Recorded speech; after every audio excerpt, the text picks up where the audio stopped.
Hi, you're on the Reddit Confessions channel. She dropped the glass. It didn't shatter, just tipped over the table and rolled onto the floor like the moment was too heavy to hold it. She hadn't seen me yet. Not really.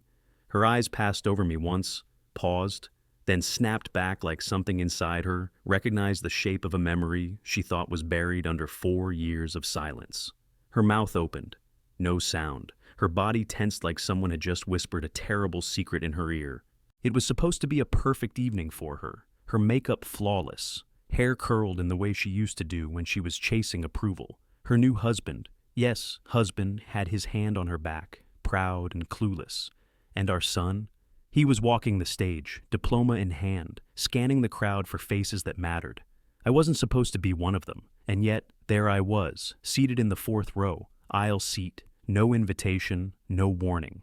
I didn't come with revenge. I didn't even come with closure. I came because I was tired of being erased from my own story. She froze like time had betrayed her. The room applauded, but she didn't move. Her mascara started to bleed just slightly, like her body was trying to leak the guilt out of her.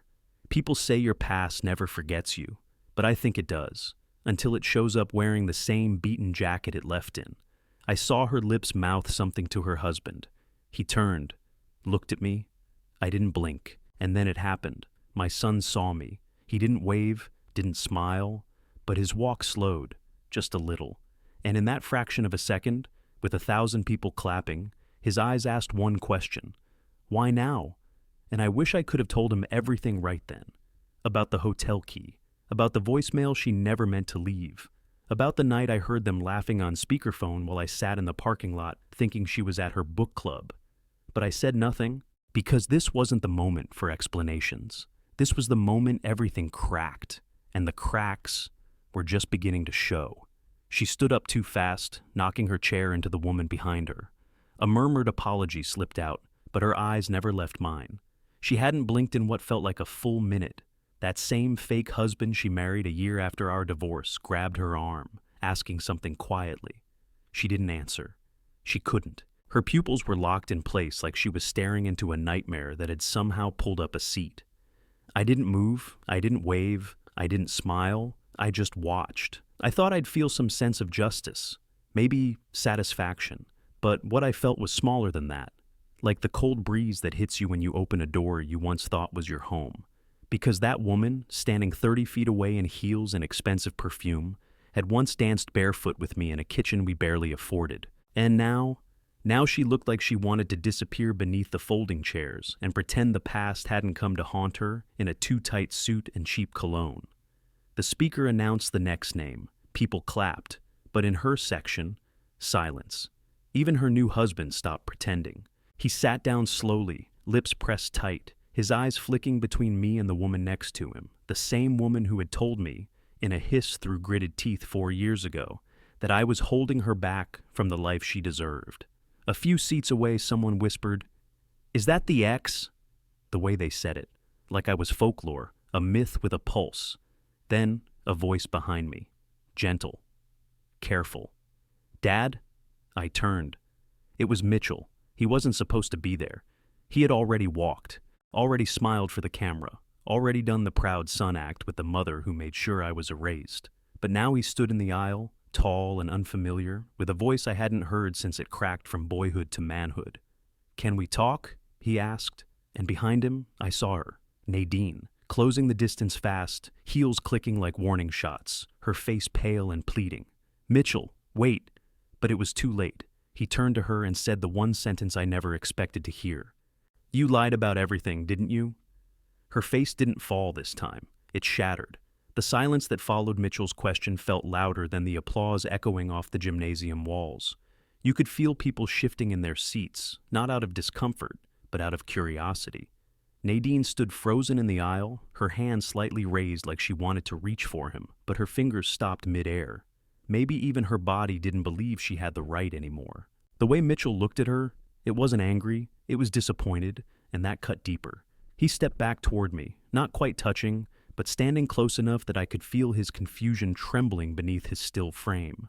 4 years apart, and suddenly we were face to face in the wreckage she thought would stay buried. "I found the letters," he said, voice low. I blinked. "What letters?" The ones you wrote, the ones you mailed, all of them. She hid them, every single one. My breath caught in my throat. I had written dozens over the years, birthday cards, graduation wishes, apologies I didn't know but gave anyway. I thought he had ignored them all, but now I realized he never even got the chance. Nadine was still standing behind him, but her shoulders had dropped. Her mouth opened, but nothing came out. For the first time, the woman who always had a comeback, always had a deflection ready, had nothing. "Why?" Mitchell asked her without turning around. "Why would you lie about him abandoning us? Why would you—" "Because I thought it would be easier," she blurted, cutting through the moment like glass against skin. "I didn't think he'd fight. He never fought. For anything I flinched, not because she was wrong, but because, in her eyes, my kindness had always been weakness. My silence had always been surrender. And now, in front of everyone, she was doubling down on the story that painted me as a coward who simply faded out of his own family." Mitchell's voice cracked when he spoke again. "You told me he didn't want to see me. You said he moved on, that he never asked—" "I was protecting you!" she snapped, voice rising, her polished mask slipping. "No, you were protecting you," he replied, spinning to face her now. "Because if I had known what he wrote, I wouldn't have looked at you the same way." She stepped back like the words hit her physically. Her eyes welled up, and she finally whispered the truth I'd always known but never thought I'd hear from her lips. "I didn't think he'd show up. I didn't think he mattered anymore, but I had, and that terrified her more than anything." There was a strange hush rippling through the room now. No one clapped for the next graduate, no one looked at the stage. The ceremony was still happening, but the gravity of our moment had pulled focus like a spotlight. We were no longer just a fractured family in the fourth row.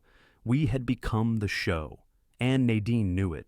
You could see it in the way her eyes darted around the room, scanning the audience for a way out that didn't exist.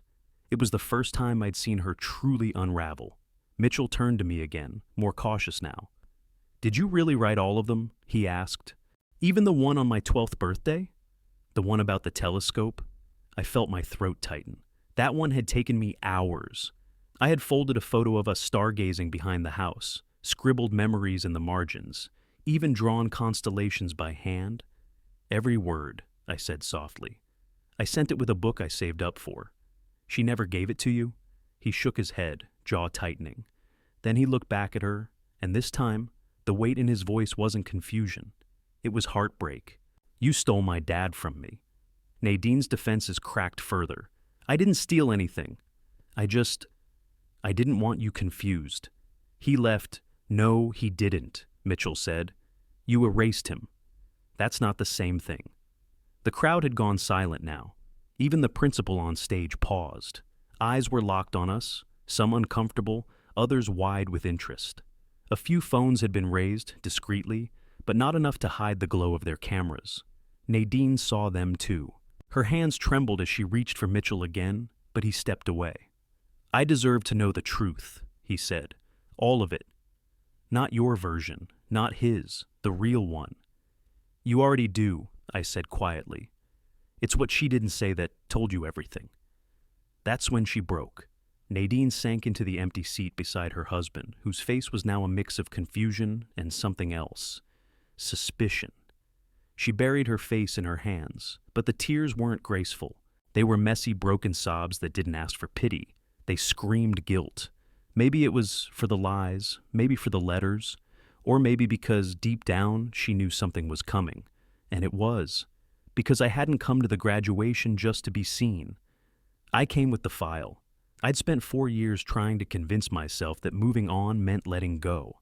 But healing doesn't come from silence. It comes from clarity. And clarity doesn't show up gift-wrapped. Sometimes it looks like a worn-out man standing in the back row of a graduation ceremony, holding a manila folder that should have been shredded long ago. But I didn't shred it. I kept it. Every message, every receipt, every piece of proof I thought I'd never need. And now, my fingers slid it out of my coat like I was unfolding the truth one painful inch at a time. Mitchell's eyes dropped to it. "What's that?" "Answers," I said. Nadine looked up, her face pale like she already knew what I was about to do. Her voice cracked when she spoke. "Don't do this." "Not here?" but she didn't get to set the rules anymore. "It's just paper, right?" I said, calm but loud enough for nearby Rose to hear. "Then you've got nothing to worry about." I handed it to Mitchell. He hesitated, then took it. The first thing he pulled out was the DNA test. He didn't understand it at first, but when he saw the highlighted portion, biological relationship not detected, something shifted behind his eyes. He looked at me, blinking. "What is this?" I swallowed hard. "Page 3, I said. He flipped. A printed message from Nadine, dated 2 months before I left, her words bold and unfiltered. He still doesn't know. It's better this way. Once Mitchell graduates, I'll finally be free. I can't stand being around him. I want a life, not this cage. The silence in the auditorium turned toxic. Mitchell's hands shook as he turned back to her, eyes glassy. "You said you were protecting me. You said he gave up on me. I thought it was the best way," she said, her voice breaking completely. "I didn't want to lose you." "You never had me," he said, barely above a whisper. "Not really?" Her husband, the man sitting beside her in his sharp gray suit, stood up then, slowly. He didn't say a word, just looked down at her like she was someone he no longer recognized. Then he turned to me. "Did you know?" he asked. "Back then?" I nodded once. "And you kept it quiet all this time?" he said. "Yes, because he wasn't ready. Until now." And that's when he walked away from her, leaving Nadine alone in a room full of people who'd finally seen her. The folder sat open on Mitchell's lap, but he wasn't reading anymore. He just stared ahead, like the entire room had blurred out. I wanted to reach for him, say something, anything, but I didn't know if I still had the right. 4 years of absence, even when it wasn't by choice, creates a kind of space that's hard to fill with a single dramatic moment. And yet, the silence between us now felt different. Not hollow, heavy. Like maybe, for the first time, he understood that the story he'd been told had missing pages. Nadine hadn't moved. Her hands were folded tight in her lap, nails digging into her palms. Her lipstick was smeared, her hair falling loose at the temples. She looked nothing like the pristine image she'd crafted all these years. She looked real and wrecked. But I didn't pity her. Not anymore. Then someone started clapping. One person, somewhere toward the front. Sarcastic, nervous. I couldn't tell, but it sparked a ripple of awkward applause, as if people weren't sure whether to celebrate the ceremony or clap for the emotional car crash unraveling in the 4th row. Mitchell stood up, no words, just a look at me. One filled with 1,000 questions he wasn't ready to ask. Then he walked down the aisle, diploma in one hand, folder in the other.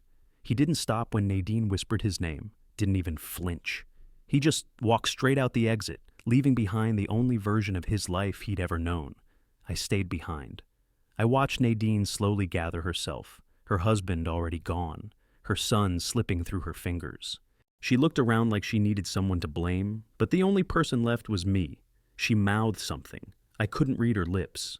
Maybe it was why, maybe how. Or maybe she finally realized I hadn't come for revenge. I came for truth, and that's far more dangerous. When I got outside, Mitchell was leaning against a pillar, face tilted toward the sky. "Did you really know all this time?" he asked without looking at me. I nodded. "Yeah. And you didn't tell me?" "I tried, but I didn't want to rip your world apart until you were ready to build your own." He exhaled, long and slow. "Well, it's ripped now." I turned to leave, thinking maybe that was the end. But then I heard him say, "You hungry?" And for the first time in 4 years, I said, "Yeah." I could eat. The diner was nearly empty, just the way I remembered it. Same checkered floors, same buzz of fluorescent lights humming above, and the same waitress, Marla, who used to sneak extra fries onto Mitchell's plate when he was a kid. She didn't recognize him at first. 4 years and a growth spurt will do that. But when she looked at me, her eyes softened like I'd come back from war. Maybe I had. We didn't talk much at first. Mitchell ordered pancakes at 7 in the evening, and I went with a black coffee I barely touched. He flipped through the folder again, not reading so much as confirming. Every receipt, every voicemail transcript, every envelope I'd written his name on. One still had a faded blue sticker from the postal service. Undeliverable. That word had haunted me for years. But now, the delivery was finally complete. Was it her boss, he asked, barely above a whisper. I hesitated. No, worse. It was a friend of mine, a close one. He winced, and I hated how familiar that reaction was. Like betrayal was now something we shared in our bloodline. She told me you couldn't handle being a dad, he said, still not looking at me. That you shut down. That you ran off with someone else. I stared at the table. I never ran. I waited for her to come clean, for you to come ask, and if I hadn't, I'd still be waiting. He gave a bitter laugh, like it hurt to hear how far I was willing to shrink just to not make waves. You're not what I thought you'd be, he muttered. I nodded. I'm not what I hoped I'd be either. We were quiet after that, just the sound of silverware and distant traffic outside. Then he said, she's going to spin this. She's going to cry, say I misunderstood everything. She will, I said, and it'll almost work, because she's good at it. He looked up finally, eyes clearer than I expected. But not this time. That hit harder than I expected. He wiped his mouth with a napkin, then reached into the folder again and pulled out the last page. A photo. Me holding him on his first day of school. Backpack bigger than his whole body. My arm around him like I already knew I'd be fighting to stay in his life one day. She told me you never kept anything, he said. I smiled sadly. I kept everything. And when we walked out of that diner an hour later, I didn't feel like a ghost anymore. We didn't plan it that way. Mitchell just asked if I wanted to stop by the house, and I said yes before I could second-guess myself. The ride was quiet, but not uncomfortable, like two people listening to a song they both used to love, but forgot the words to. When we pulled up to the driveway, her car was there. Of course it was. I hadn't thought that far ahead. My pulse quickened, and for a moment I considered telling him to just drop me off somewhere else. But before I could open my mouth, the front door opened. She stepped out slowly, still wearing her graduation outfit like the night hadn't ended. Her face was dry now, but it carried the kind of exhaustion makeup can't hide. She looked at Mitchell first, not me, always avoiding the thing that stung the most. I was going to call, she said quietly. You don't need to anymore, he replied. We're past that. I stood behind him, not looming, just there. And for the first time in years, I wasn't the one shrinking in her presence. You poisoned everything, he told her, voice calm, and I still don't know how to process all of it. But I do know this. He's not the villain in this story. You are. She stepped back like the words hit something raw. I'm going to stay with him for a while, he added. Figure out who he is. Figure out who I am without your filter. She didn't argue. Maybe she finally understood that words couldn't fix what truth had already exposed. We left without another glance. No shouting, no begging. Just the sound of our feet on the walkway, and the slow, quiet slam of a door behind us. That night, Mitchell sat in my living room, the same room I once filled with silence and regret. Flipping through old photos I never had the heart to throw away. We laughed a little, mostly at how bad my haircuts were. He asked about constellations again. I told him everything I remembered, and somewhere between those stories, I felt something settle, peace. Not because I got revenge, but because I got my son back. If you made it to the end, thank you. And now, we want to hear from you. What moment in history do you think changed everything, quietly but forever? Let us know in the comments, and don't forget, you're watching Reddit Confessions. We'll see you in the next one.